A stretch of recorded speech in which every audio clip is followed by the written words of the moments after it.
Spoštovani, težko nam je pri srcu, ko se spominjamo našega draga kolega dr. Andreja Baruka, s katerim smo toliko časa sodelovali in tudi toliko dobrega naredili za Slovenijo.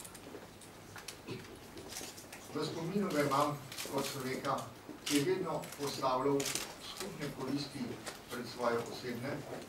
To je ne nazadnje videti tudi iz tega, da se je v drugem obdobju, ko je lahko postal član vlade Slovenije, odločil za prevzem enega nekaj resorjev v vladi, to je za mesto finančnega ministra.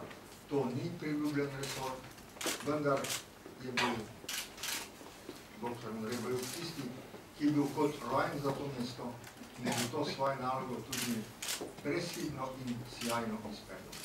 Gotovo je najboljši finančni minister, kar ga je Slovenija v Sloveniji.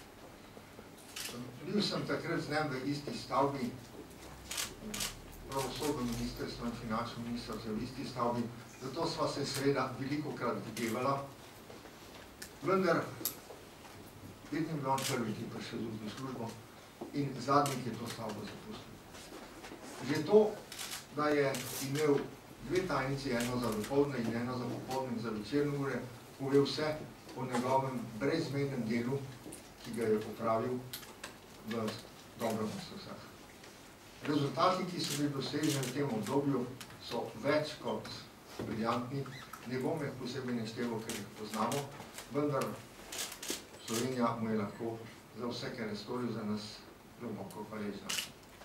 Osebno ga imam tudi v spominu kot plemenitega človeka, pa tudi kot človeka, ki se zna tudi sprostiti, tudi v še tako težkih sestankih je ponavadi začel s kakšno anekdoto, da je nekoliko sproščil ozračje, potem smo se pa posvetili reševanju vprašanj, ki jih je bilo treba upraviti. Škoda, da ga ni več med nami, zelo ga bomo pogrešali, toda ostal bo zapisan z zlatimi črkami v zgodovini znamenitih Slovencev. Izrekam globoko sožalje tudi soprogi Katarini in vsej družini in naj samo rečem tudi sam, da grem slava spokojno.